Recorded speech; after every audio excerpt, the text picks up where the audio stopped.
સ્વાગત છે તમારું મારી ચેનલ પર। આજે આપણે જોવાના છીએ ધોરણ 11 વાર્ષિક પરીક્ષાનું BA એટલે કે વાણિજ્ય વ્યવસ્થા અને સંચાલનનું અસાઇનમેન્ટનું સોલ્યુશન, જેમાં વિભાગ એ ઓલરેડી મેં અપલોડ કરી દીધો છે।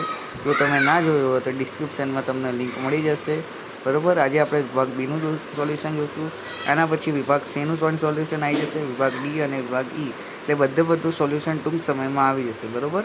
એક્ઝામ તો તમારે 21 તારીખે છે, તો તમારે પૂરેપૂરી તૈયારી આરામથી થઈ શકે। ચલો સ્ટાર્ટ કરીએ। આપણે પહેલો જ પ્રશ્ન છે કે વ્યવસાય એટલે શું। કદાચ તો થોડુંક તમને બ્લર દેખાશે PDF, બરાબર, પણ તો હું બોલું છું એના આધારે તમે એવું હોય તો લખી લેજો। ચલો, પહેલું છે વ્યવસાય એટલે શું। તો વિશિષ્ટ જ્ઞાન ધરાવનારો સંગઠનનું સભ્યપદ પ્રાપ્ત કરીને વિશિષ્ટ આવડત, જ્ઞાન, તાલીમ અને વ્યવસાયિક શિક્ષણ દ્વારા સેવા પૂરી પાડી બદલામાં ફી મેળવે તેને વ્યવસાય કહેવામાં આવે છે, બરાબર। એટલે કે આપણે જે પણ નોકરી કરવા જઈએ છીએ એને એક ટાઈપનો વ્યવસાય જ કહેવામાં આવે છે। આપણે આપણી નોલેજ, આપણી બુદ્ધિનો ઉપયોગ કરીને સામે કામ પૂરું પાડીએ અને એ સામેવાળો વ્યક્તિ આપણને વેતન આપે, બરાબર, ફી આપે, એને કહેવાય વ્યવસાય। બીજો પ્રશ્ન છે કે માલના ઉત્પાદનના સ્થળેથી ઉપભોક્તા સુધી લઈ જવામાં આવે એટલે કયા દૃષ્ટિગુણનું સર્જન થાય છે, બરાબર। તો અહીંયા સ્થળ દૃષ્ટિગુણનું સર્જન થશે। કયું દૃષ્ટિગુણ? સ્થળ, યાદ રાખજો, બરાબર। ચલો, કેમ કે એક સ્થળેથી બીજા સ્થળે લઈ જવાનું છે। ત્યારબાદ ત્રીજો પ્રશ્ન છે કુદરતી જોખમોમાં કોનો સમાવેશ થાય છે, એટલે કોનો સમાવેશ થઈ શકે। એકદમ ઇઝી ક્વેશ્ચન। તો સુનામી, વાવાઝોડું, ધરતીકંપ, બરાબર, પૂર, આવી બધી બાબતોનો સમાવેશ થઈ શકે છે। ચોથો પ્રશ્ન છે કે વ્યવસાય વ્યક્તિને શું પ્રાપ્ત કરવું પડે છે।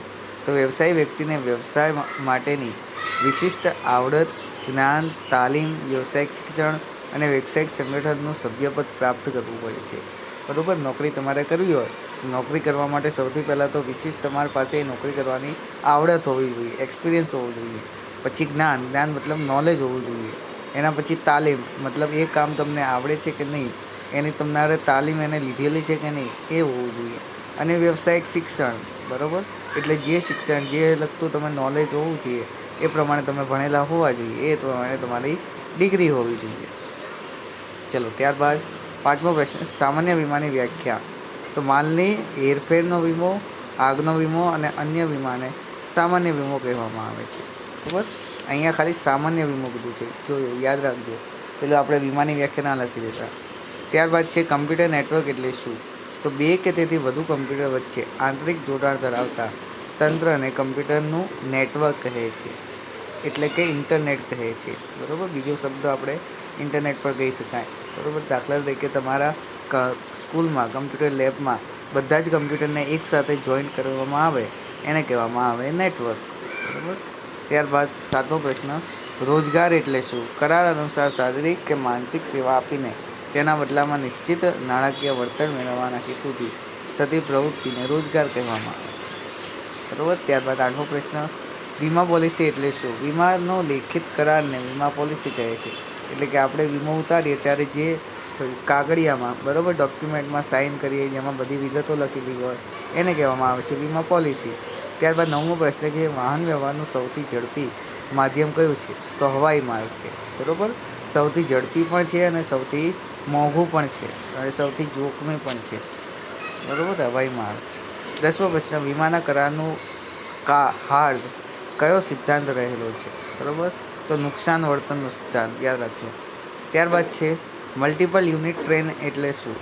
તો ટ્રેનના બધા જ અથવા તો ડબ્બા ચાલક બળ ધરાવતા હોય તેને મલ્ટિપલ યુનિટ ટ્રેન કહેવામાં આવે છે। IRDA પૂછાઈ શકે છે, બરાબર। IRDAનું પૂરું નામ તો insurance regulatory and development authority. આ પણ પૂછાઈ શકે, કોઈ પણ એક ફૂલ ફોર્મ તો હશે જ તમારે। WWW એટલે કે વર્લ્ડ વાઇડ વેબ। 14મો પ્રશ્ન એન્ટરપ્રાઇઝ વેન એટલે શું। એન્ટરપ્રાઇઝ વેન એટલે મોટી સંસ્થાના વિવિધ સ્થળોના સ્થિર કમ્પ્યુટર્સના નેટવર્કનું નેટવર્ક, જેને એન્ટરપ્રાઇઝ તરીકે ઓળખવામાં આવે છે। 15મો પ્રશ્ન છે કે કમ્પ્યુટર નેટવર્કના મુખ્ય 4 પ્રકારો જણાવો, બરાબર। પહેલું છે લેન, બીજું છે કેન, ત્રીજું છે મેન અને ચોથું છે વેન। ત્યારબાદ 16મો પ્રશ્ન વૈશ્વિક સાહસોના અર્થ જણાવો। તો જ્યારે કોઈ ધંધાકીય એકમ પોતાની ધંધાકીય પ્રવૃત્તિઓ વૈશ્વિક ધોરણ ફેલાવે તેને વૈશ્વિક સાહસ કહેવામાં આવે છે। 17મો પ્રશ્ન, સરકારી કંપનીના શેર કોના નામે ધારણ કરવામાં આવે છે? બરાબર, તો રાષ્ટ્રપતિના નામે ધારણ કરવામાં આવે છે. હેકિંગ એટલે શું? બરાબર, તો માહિતીના સંદર્ભમાં ખૂબ જ અગત્યની માહિતીને સ્થાયી હેતુઓ કે માત્ર આનંદના હેતુથી ચોરી કરવી કે બદલી કાઢવી તેને હેકિંગ કહેવામાં આવે છે. ત્યારબાદ ગ્લોબલ વેન એટલે શું? આ નેટવર્ક વિશાળ નેટવર્ક છે જેને કોઈ ભૌગોલિક સીમાઓ નથી. તે દુનિયામાં વિવિધ દેશો અને ખંડો સુધી વિસ્તરેલી છે.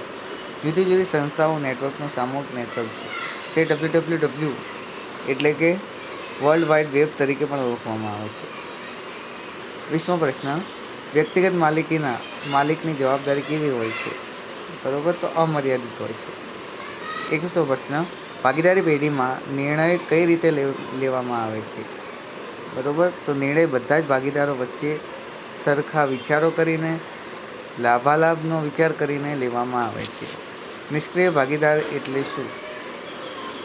તો જે ભાગીદાર ભાગીદારી કરાર દ્વારા પેઢીના ભાગીદારી બને, નફો નુકસાન ભોગવે પરંતુ પેઢીના સંચાલનમાં સક્રિય રીતે ભાગ લેતો ન હોય તેને નિષ્ક્રિય ભાગીદાર કહેવાય છે.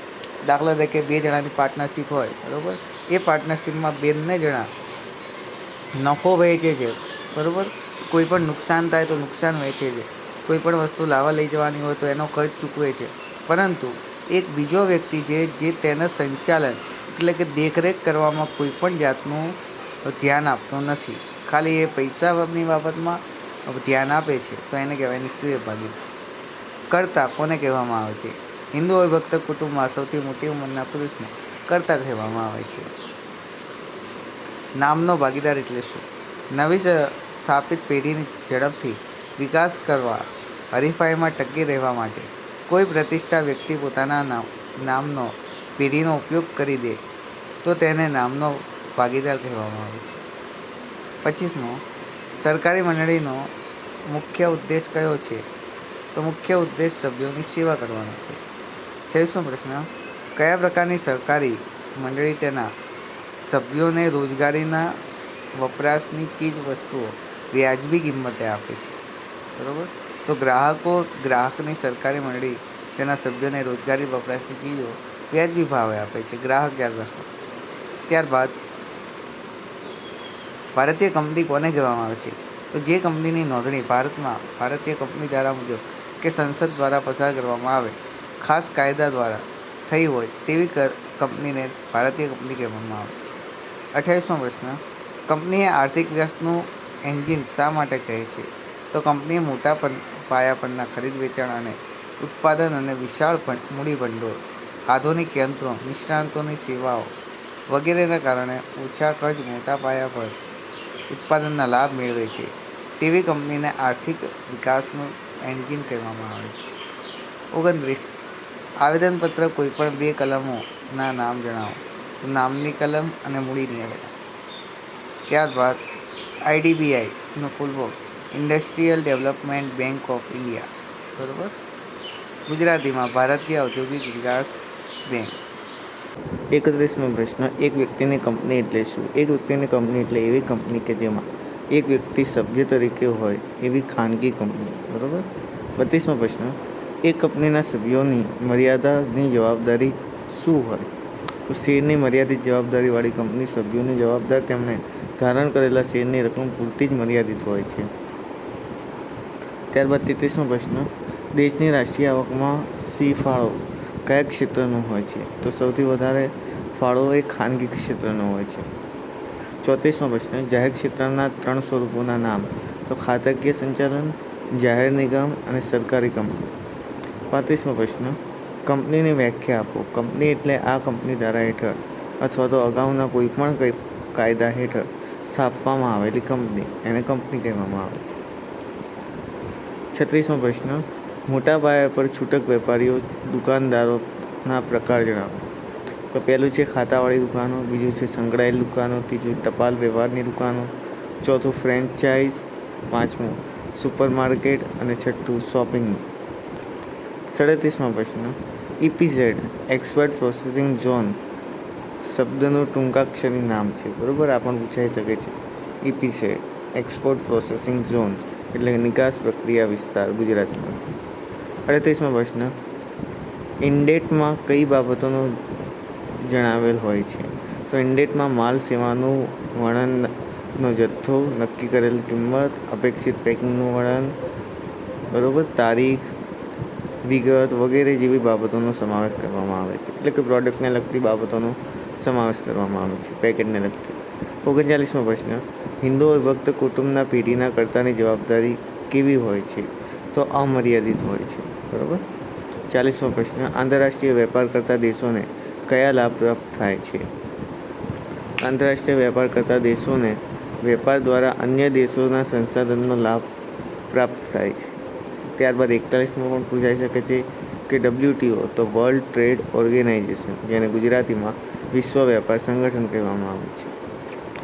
42મો પ્રશ્ન, ડોક ચાર્જિસ કયા ખર્ચાઓનો સમાવેશ થાય છે? ડોક ચાર્જિસમાં તો વાહન બંદર આવેલ ત્યારે તેમનો માલ મેળવતા પહેલાં આયાતકારે હવાઈ મથક, બંદર કે માર્ગ વ્યવહારના સ્થળના વપરાશના બદલે જે ખર્ચ ચૂકવવો પડે છે તેને ડોક ચાર્જિસ કહે છે. એટલે કે જે બંદર ઉપર આપણો માલ મૂકવામાં આવે છે એ માલને ત્યાંના સ્ટોરેજમાં મૂકવાનો, બરાબર, ગાડીમાંથી જહાજમાં પહોંચાડવાનો, એ બધા એને ડોક ચાર્જ કહેવામાં આવે છે શોર્ટમાં.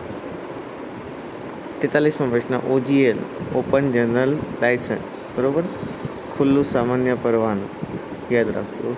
44મો પ્રશ્ન, વિદેશ વેપારનો અર્થ આપો. તો જ્યારે કોઈ એક દેશના લોકો અને સંસ્થાઓ અન્ય કોઈ દેશોના લોકો અને સંસ્થાઓ સાથે વેપાર કરે ત્યારે તે વેપારી પ્રવૃત્તિને આંતરરાષ્ટ્રીય કે વિદેશ વેપાર કહે છે, બરાબર. અથવા તો બીજી વ્યાખ્યા પર તમે લખી શકો કે દેશની સરહદની બહાર થતા વેપારને વિદેશ વેપાર કહેવામાં આવે છે. ત્યારબાદ GATT તો general agreement on trade and tariff. 46મો પ્રશ્ન, વ્યાજબી કિંમત એટલે શું? તો એવી કિંમત કે જેમાં ગ્રાહકને યોગ્ય સંતોષ પ્રાપ્ત થાય અને ઉત્પાદકને યોગ્ય વળતર પ્રાપ્ત થાય, એવી કિંમતને વ્યાજબી કિંમત કહેવામાં આવે છે. 47મો પ્રશ્ન, વિદેશ વેપારમાં શાકપત્ર કોને મોકલે છે?